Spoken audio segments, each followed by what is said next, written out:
Okay, I think we can start.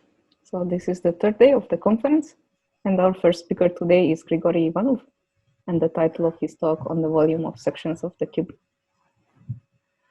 So, hello. Actually, it's my talk is based on joint work with Igor Tsuruko, my student in MIPT, and I want to start that I thank the organizers with these nice possibilities, like this new experience with online conferences.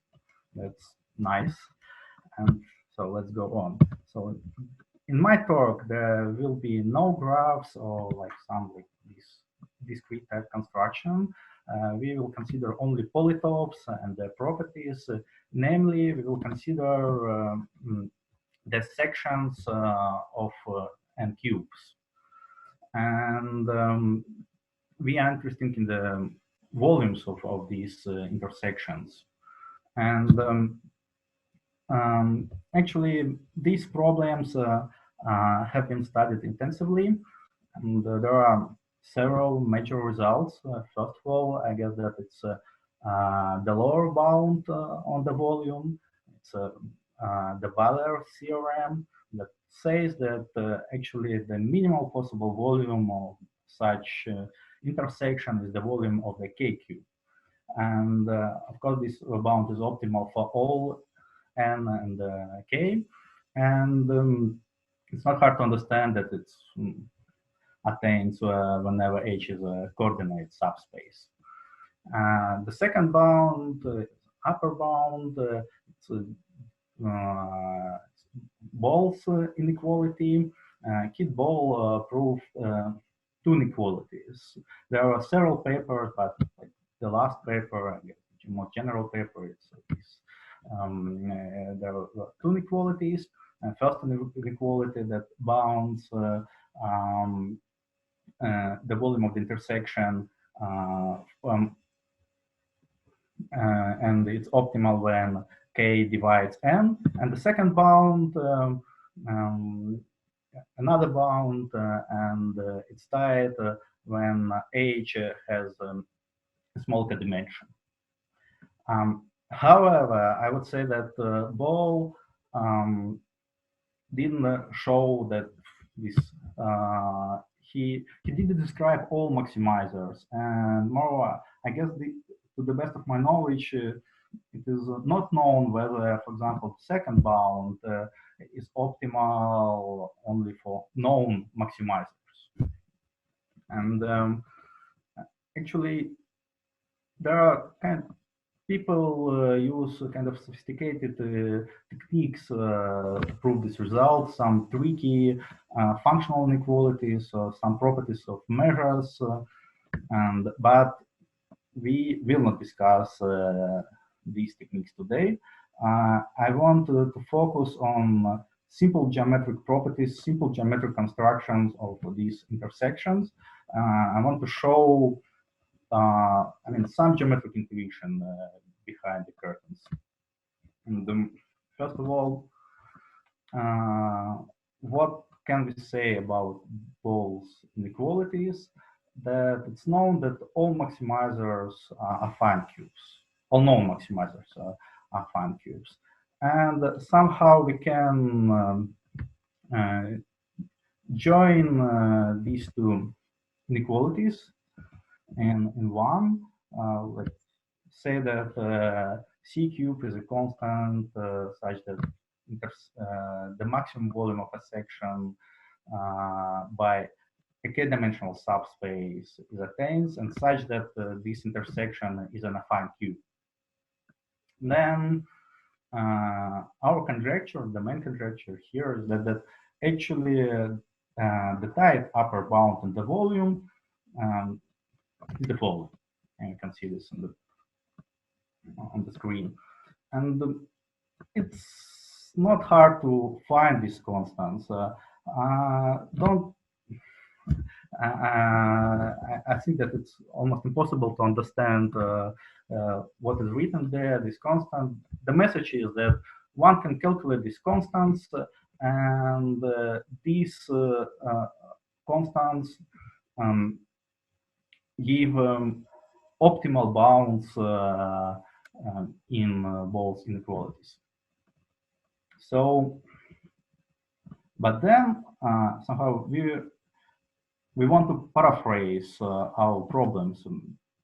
I don't want to work in the Grassmannian. So H is a k-dimensional subspace. It is an element of Grassmannian. I don't like it. So I want to simplify the picture. So what is actually a cube and the cube and the section of the cube? So cube, we can see cube as a intersection of strips. Here EIs is the standard basis vector. Then what is the intersection with H? And so it's obvious. And then somehow we can forget about the cube. We can consider only vectors of H and define strips in H. And further, actually, we can restrict ourselves to the vectors of H. So let's VIs be the projection of the orthonormal basis. Then we have a trivial identity. And then we can say that actually our polytope, our section, is the intersection of these strips with VIs in H. So, like more formally, we can forget about Rn, about standard basis. The only thing we need is the set of vectors that are projection of the orthonormal basis. And now we can say that H, we can identify H with RK. Yeah, so on the left-hand side, we can consider standard basis and the projection of the standard basis on H. Right-hand side, you can see that I say that, okay, let H be RK, and then I rename standard basis, let it be basis Fi of Fi's, an orthonormal basis of Rn.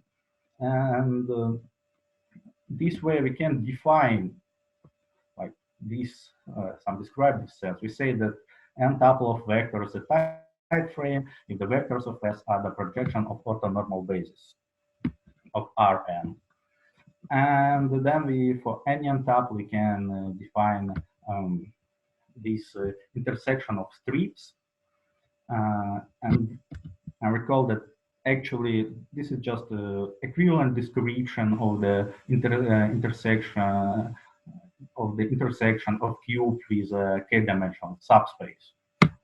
Somehow now we live in RK, all our polytopes live in RK, and actually we can paraphrase our problem. So I don't want to consider maximum over all k-dimensional subspace.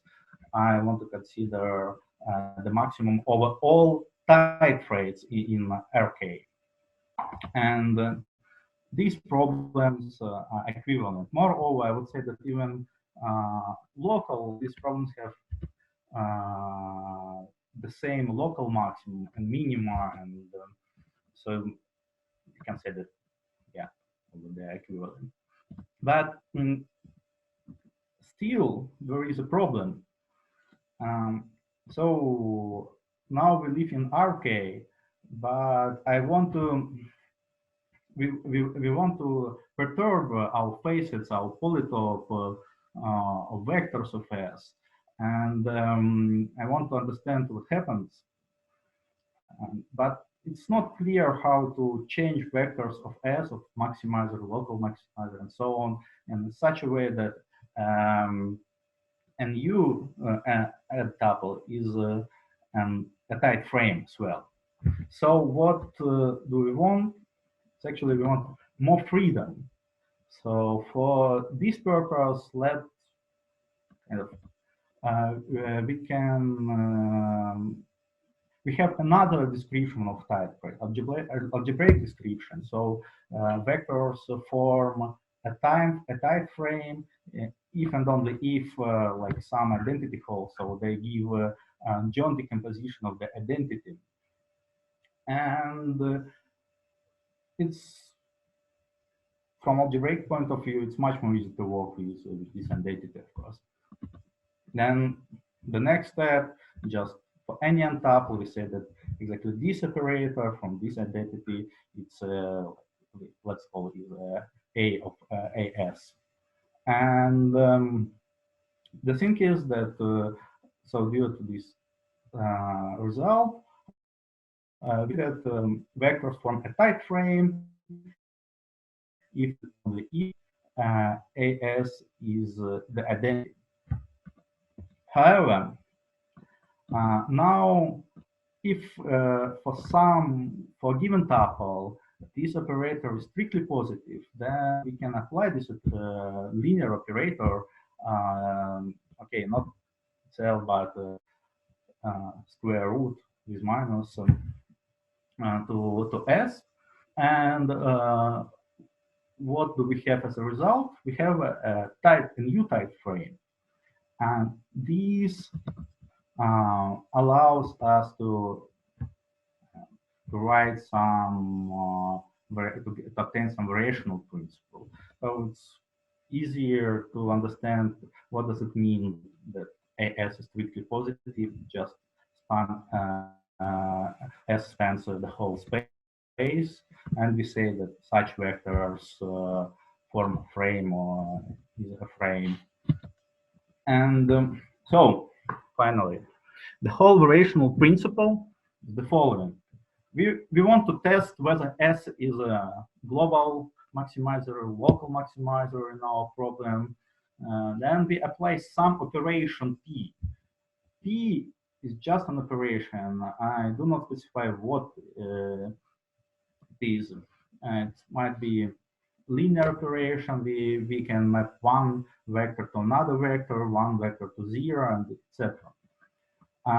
However, we understand that as if after this operation we have a frame, then we can map this frame to a new type frame. And for example, here we have three vectors in our frame, and we map one vector to zero. Then we have, so we start with a hexagon, we delete one strip, we obtain a parallelogram, and we always finish, I mean, in this case, we finish with the square. And but we can formalize this kind of variation principle that if S, let S be a maximizer, then we have the following inequality that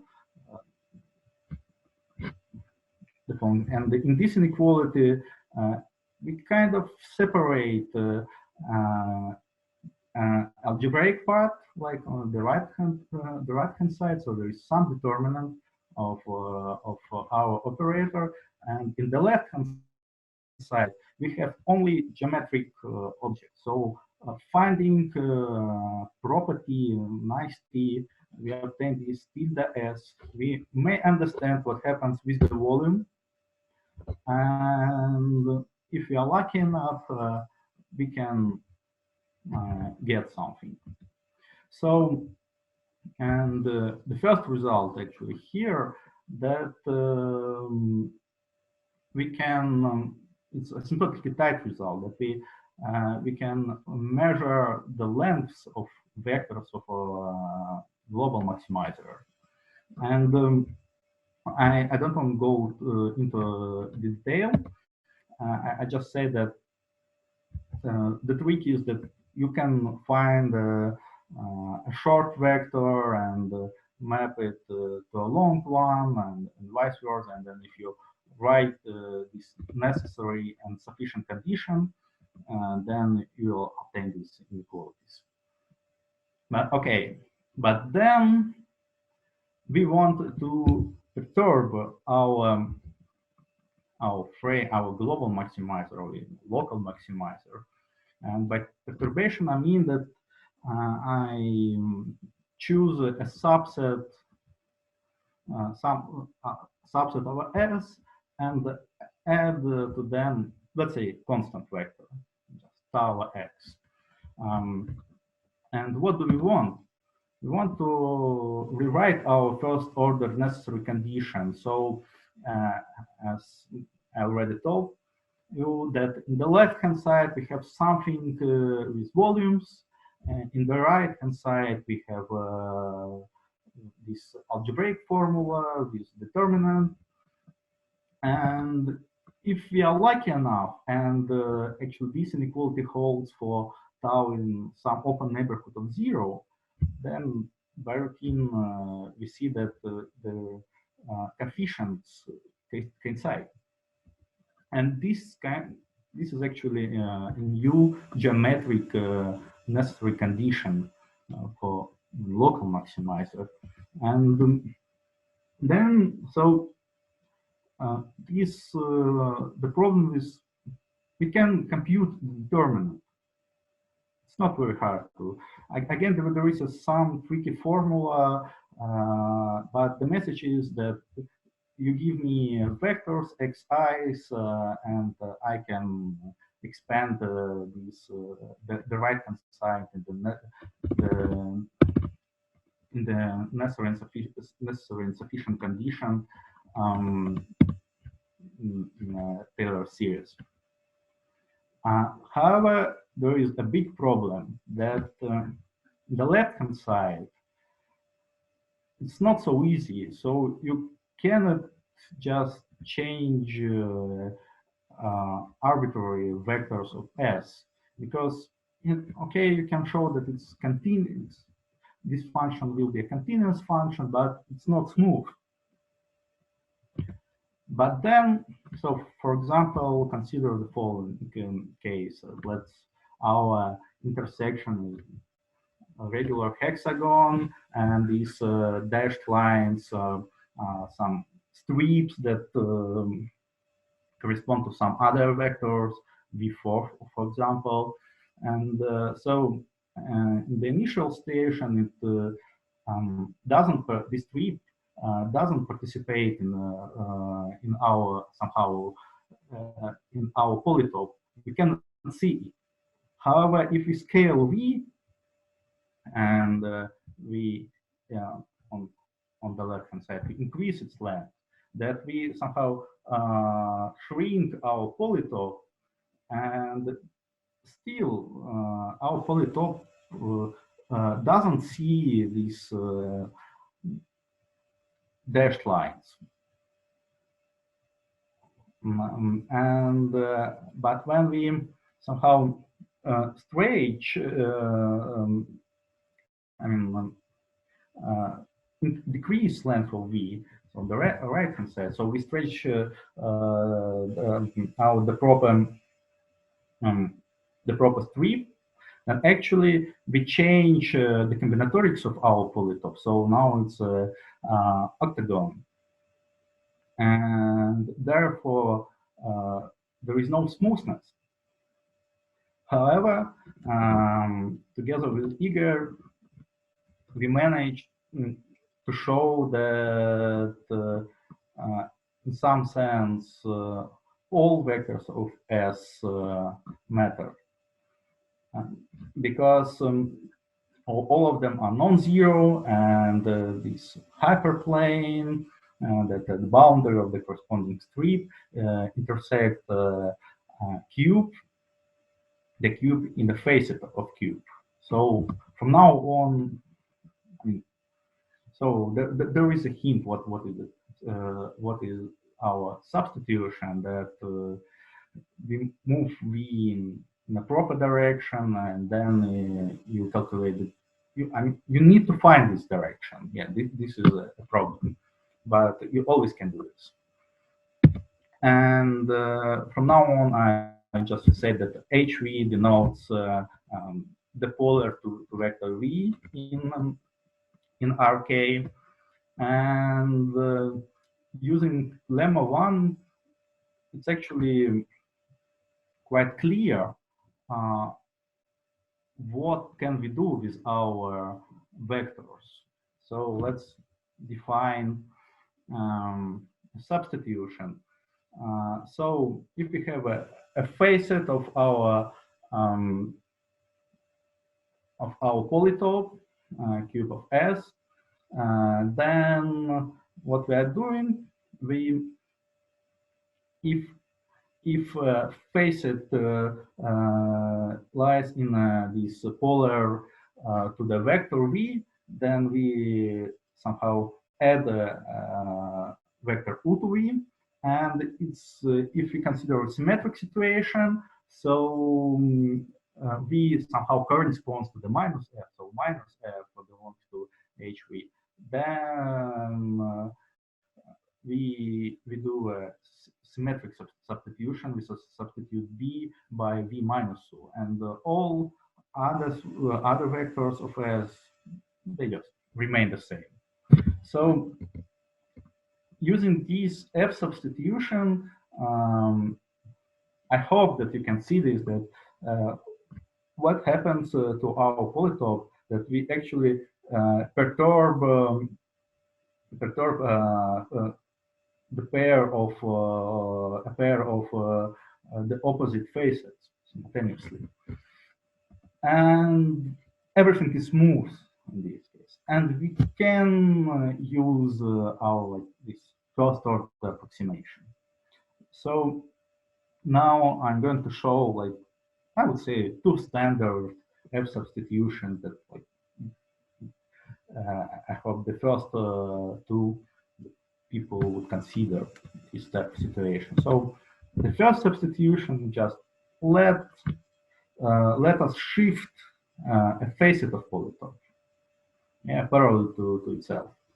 Then from the celebrated Minkowski existence and the uniqueness theorem for convex polytopes, we actually we know what happens with the volume. So this Taylor expansion, we can write it. And using this in our problem, using the corresponding f substitution, we obtain that some necessary condition on S to be a local maximizer in our problem. And then actually it's, one can read is that this volume, k minus one dimensional volume of a facet proportional to the squared length of the corresponding, in this sense, vectors of our n-tuple, of our local maximizer. And another substitution, it's a bit more tricky, and there is no chance that I can explain it actually, like, even in 1 hour, I guess. That another substitution, we just rotate a facet around a subspace of the dimension 2. So for this purpose, we add to a normal vector vector orthogonal to it. So this is a rotation, and then actually using writing the corresponding inequalities for all u vector u from the orthogonal complement of the normal vector of a facet, we can write the following. Actually, I consider it's a very nice result, that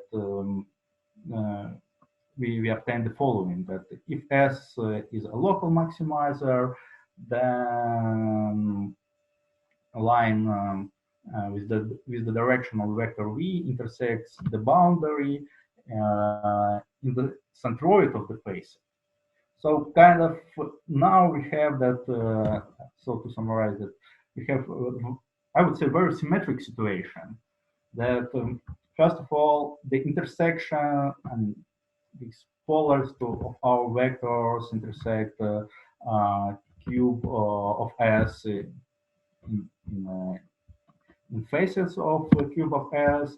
Then the lines, and these lines actually, V is normal vector, is the normal vector of HV, and so its normal vector intersects the corresponding facet in its centroid. And third, we have some equality some equality for the volume of the facet or the volume of pyramid. It's the same. And finally, I want to somehow to move on to the last result that actually we confirm this our conjecture for the most probably the most simple case when k is 2 and but it's worth to notice that actually in this case even for n equals 5 the bound was unknown type bound and I mean last 2-3 minutes I want to sketch our proof. So the first statement that in 2D actually we have maximizer, even local maximizer is a cyclic polytope. So you can see this from the picture on the right hand side that by our necessary condition we have the line with the direction vector v intersects the corresponding facet in the midpoint. This is an h in the midpoint, and it's orthogonal to it. So this means that the corresponding triangle is the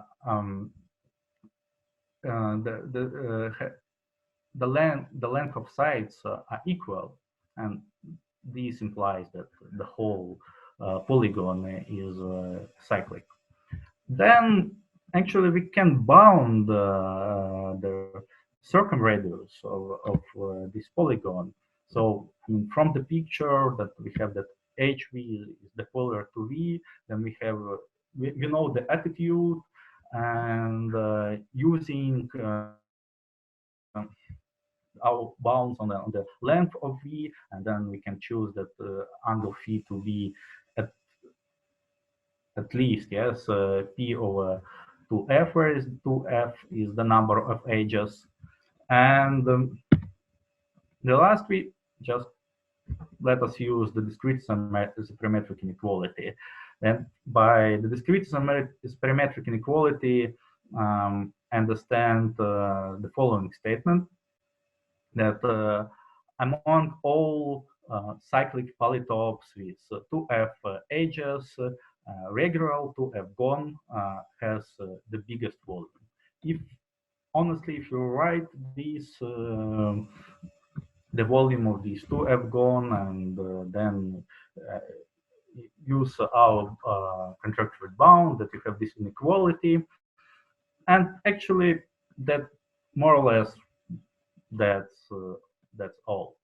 So the left hand side of this function is decreasing an f, the right hand side function of n increasing, and there is equality for f equals 3 and n equals 7. This means that starting with n equals 8, we have that f is 2. So we have in a section a parallelogram or a affine cube, and that's all. It's interesting to prove or disprove the conjecture in general. So thank you for your attention.